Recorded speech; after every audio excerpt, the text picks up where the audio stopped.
The Vanishing of Maria Ridulph. A 1957 cold case, 7-year-old Maria Ridulph and her best friend, 8-year-old Kathy, were enjoying themselves in the first snowfall of winter. They were blissfully unaware of the danger lurking nearby. As they giggled and played a game of duck the cars, a young man approached, charming his way into their little circle. In the next few moments, both their lives and those of their families would be forever changed. But who was this stranger, and what were his intentions?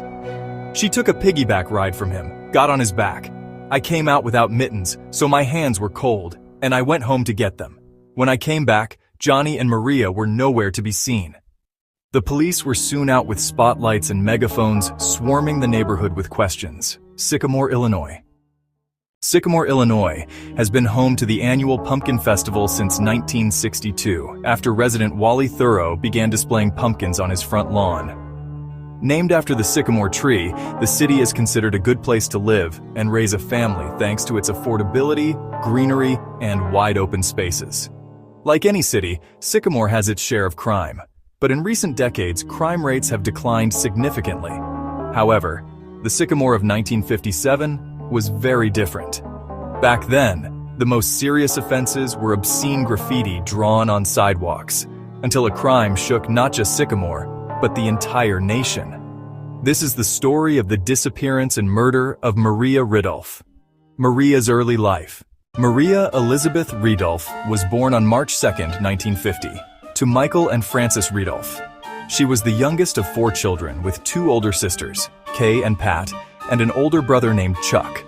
Her father worked at a factory while her mother was a homemaker. Being the youngest, Maria was doted on by her family. Her easy smile, brown eyes, and tinkling laughter made her naturally magnetic to others. But she was also a nervous child, described by her mother as high-strung and prone to hysterics if she found herself in trouble. Maria was diligent and attended Sunday school every week.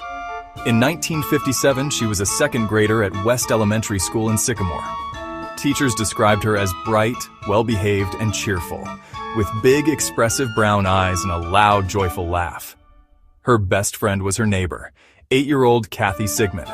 The two were inseparable, walking to and from school together, visiting each other's homes, and sharing in the excitement of the season's first snowfall. December 3, 1957. That afternoon, Maria and Kathy spent time at Maria's house, making paper snowflakes. Around 5 p.m., Kathy left for dinner with her family, while Maria sat down to eat with hers. She wasn't very hungry, and after picking at her food, she begged her parents to let her play outside. The neighborhood was considered